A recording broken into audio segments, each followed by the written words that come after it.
Ok, vous avez peut-être rien à faire des Stormtroopers tombés lors de la destruction de l'Étoile Noire, mais on en parle d'elle. Non seulement ces eaux dégueulasses cachaient une créature dont le spectateur ne soupçonnait pas l'apparence, mais elle cachait aussi une histoire mystique. Ça, c'est le Dianoga. Il s'agit d'un céphalopode originaire de la planète Vodran, planète marécageuse qui se situe dans l'espace Hutt et qui est contrôlée par eux. En plus des Dianogas, il s'agit de la planète d'origine des Vodran. Le Dianoga est hermaphrodite et ovipare et se reproduit par autofécondation. Doté de 7 tentacules, capable de se régénérer s'ils sont tranchés, il peut atteindre jusqu'à 10 mètres. Comme le sarlac, il possède un bec orné de dents en guise de bouche. Perché en haut d'une tige extensible, il est doté d'un œil unique, fonctionnel dans l'obscurité et les eaux troubles. Et il est protégé d'une coque transparente qui agit comme un bouclier contre les produits chimiques ou corrosifs, les attaques physiques et les débris tranchants. Et cette protection est indispensable à son habitat naturel. Bien que capable de se sociabiliser avec ses congénères, le Dianoga peut aussi se battre contre eux, soit par simple désaccord, soit par guerre de territoire. Avec le temps, il a su migrer en s'infiltrant dans des vaisseaux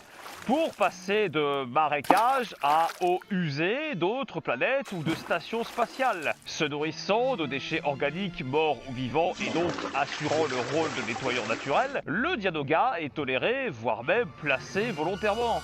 Du moins jusqu'à ce qu'il devienne trop gros ou qu'en groupe ils deviennent trop nombreux et trop dangereux. Même s'il est de nature charognard, il peut aussi avoir des tendances carnivores envers des proies vivantes. Dans notre cas précis, notre Dianoga, nommé Omi, après avoir subi le braconnage sur sa planète natale, s'est retrouvée dans les eaux usées de l'étoile de la mort. Elle avait réussi à se soustraire de ses ravisseurs et s'était faufilée de cargaison en cargaison jusqu'à sa destination finale, sa dernière demeure. Au cours de son voyage, elle avait perdu son habitat naturel, ses repères et l'envie de vivre. Mais elle avait aussi été frappée de visions régulières, la destruction de l'étoile noire. Maintenant qu'elle occupait les lieux, elle attendait. Elle sut au fond d'elle. Elle sut que des enjeux qui la dépassaient allaient se jouer ici. Elle sut lorsqu'elle vit Luke. Elle était poussée par son instinct, ou plutôt guidée par un fluide qui l'entourait et qui la pénétrait. Et je ne parle pas des eaux usées, mais bien de la force. Omi attaqua Luke.